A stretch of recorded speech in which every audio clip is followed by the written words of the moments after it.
Hello, welcome to 8.9 News. I'm ffinlo Costain. The public are being consulted over a £6 million project run by the James Hutton Institute to convert its research farm at Glensoch into a green, hydrogen-powered demonstration farm. Niamh Carr is the Hydro-Glen Development Officer at the James Hutton Institute. I asked her to explain what Hydro-Glen is and what's being proposed. So Hydro-Glen is an exciting and innovative project based out of Glensoch in Scotland, whereby the farm is going to be a climate initiative hub using the likes of solar, wind and hydrogen to create a farming initiative that is clean and climate forward facing. So why hydrogen? Why does hydrogen energy help to solve the innate intermittency of renewables? Why is it important? So renewables in themselves are intermittent. So the likes of solar or wind is completely dependent on the weather. So if the wind isn't blowing or the sun isn't shining, we have sort of limited renewable availability. So hydrogen acts as a storage solution and replaces the need of things like batteries.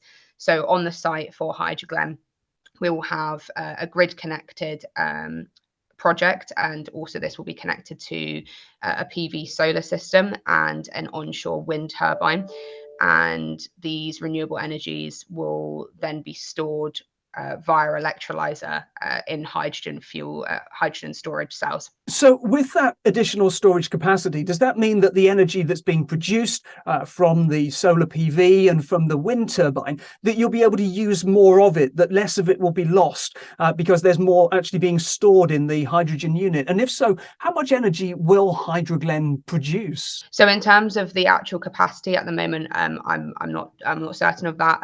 That is in our feasibility study.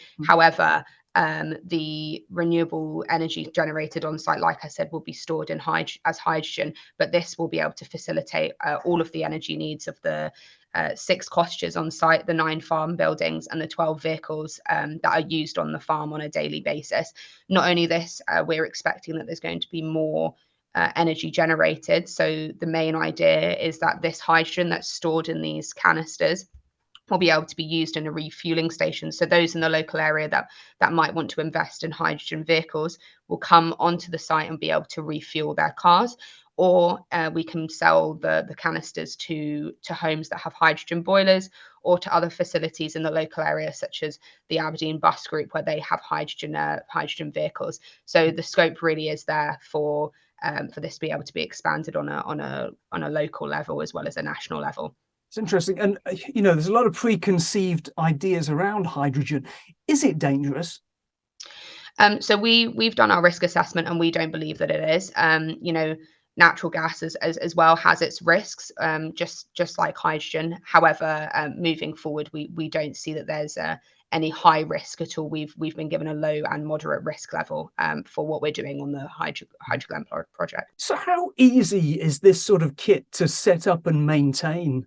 So the main idea for the project was that we want to make this easy, not only for farmers, but for land users to be able to scale up what we're doing on the site. So each of the separate components, whether that be the solar PV system or the electrolyzer or the compressor for the hydrogen aspect of the project, all of them themselves are commercially available. It's just a case of connecting all of these individual components into themselves, a microgrid, to make them all sort of speak to each other, if you will.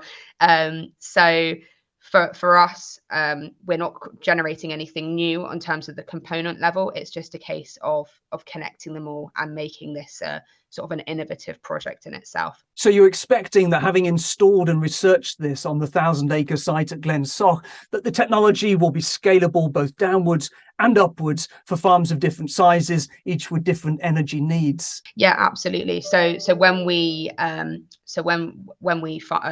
this project, what we're aiming to do is to generate an online portal whereby other farmers and land users will be able to go on, log on, say what their size availability is, what components they have, whether they want to be grid connected or completely self-sufficient, and see what they need in terms of components and what the best connection is for them.